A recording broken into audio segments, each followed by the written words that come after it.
નમસ્તે મિત્રો, રોની બ્લોગમાં સ્વાગત છે. તો આપણે આજે આપણી રેસીપીમાં બનાવીશું વઘારેલી રોટલી.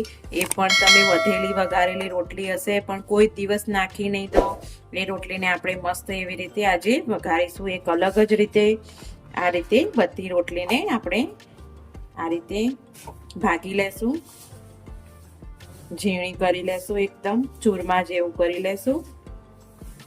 અને આ નાસ્તો એકદમ મસ્ત અને ઝટપટ પણ બની જાય છે, ઝટપટ બની જાય છે મિત્રો. તો તમે પણ જરૂરથી ટ્રાય કરજો. કોઈ દિવસ વધેલી રોટલી તમે ફેંકી નહીં દો. છોકરાઓને લંચ બોક્સમાં પણ ભરી આપો તો પણ મજા આવે, અને સવારના નાસ્તામાં કરીએ તો પણ મજા આવશે. અને એકદમ ઝટપટ અને ચટપટ એવો નાસ્તો બનશે, ચટપટો. તો જુઓ, આ મારે રાતની રોટલી હતી વધેલી, એ મેં આ રીતે તોડી લીધી છે. ચલો હવે આપણે કરીશું તૈયારી.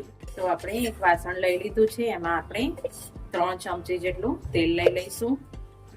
જે પ્રમાણે રોટલી હોય એ પ્રમાણે તમે તેલ લઈ શકો છો, વધારે ઓછું. હવે એને ગરમ થવા દઈશું. તો આપણું તેલ આવી ગયું છે, એમાં આપણે રાઈ લઈ લઈશું. પહેલા વઘાર માટે થોડુંક જીરું અને 1 પિંચ જેટલી હિંગ લઈ લેશું.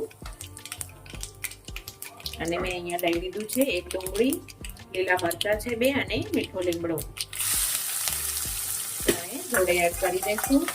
થોડી એવી ડુંગળીને ગોલ્ડન બ્રાઉન કલરની કરી લેશું. તો આપણી ડુંગળી થોડી સતરાઈ ગઈ છે અને આપણે થોડાક એવા આપણે સિંગદાણા લઈ લીધા છે. તો સિંગદાણાને પણ સરસ રીતે અંદર શેકી લેશું. મસ્ત એવા શેકાઈ જાય પછી આપણે બીજા મસાલા એડ કરીએ. તો આપણી ડુંગળી, સિંગદાણા ને બધું થઈ ગયું છે. તો આપણે 1 નંગ ટામેટું લઈ લીધું છે, એને પણ એડ કરી દઈશું. અને હવે થોડાક આપણે બેઝિક મસાલા કરીશું. અડધી ચમચી હળદર અને લાલ મરચું મિક્સ કરી લેશું. અને થોડું સ્વાદ પ્રમાણે મીઠું ઓલરેડી રોટલીમાં હોય જ છે, એટલે સ્વાદ પ્રમાણે લેવાનું રહેશે. મીઠું ઓવર ના થઈ જાય એનું ધ્યાન રાખવાનું. મીઠું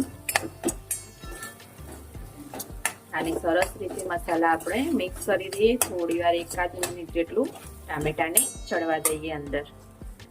જો બધા શાકભાજી આપણા ચડી ગયા છે. શાકભાજીમાં તમે તમારી રીતે લઈ શકો છો, વટાણા બી લઈ શકો છો, તમને ગમે કેપ્સિકમ પણ લઈ શકો છો. એ રીતે તમે તમારા સ્વાદ પ્રમાણે લઈ શકો છો. અને હવે આ જે રોટલી હતી આપણી ચૂરમું કરેલી, એ આપણે એડ કરી દઈશું અને સરસ એવી રીતે પહેલા મિક્સ કરી લેશું. અહીંયા આપણે થોડા તમને મસાલા વધઘટ લાગે તો તમે ઉમેરી શકો છો. હું લાસ્ટમાં ધાણા જીરું પાવડર એડ કરીશ, એટલે ધાણા જીરું પાવડર છેલ્લે એડ કરવાથી એની સુગંધ અંદર મસ્ત આવે છે. અને હવે આપણે જે મેઇન છે વસ્તુ આપણી એ એડ કરીશું. મેં અહીંયા અડધી ચમચી જેટલી દળેલી ખાંડ લઈ લીધી છે.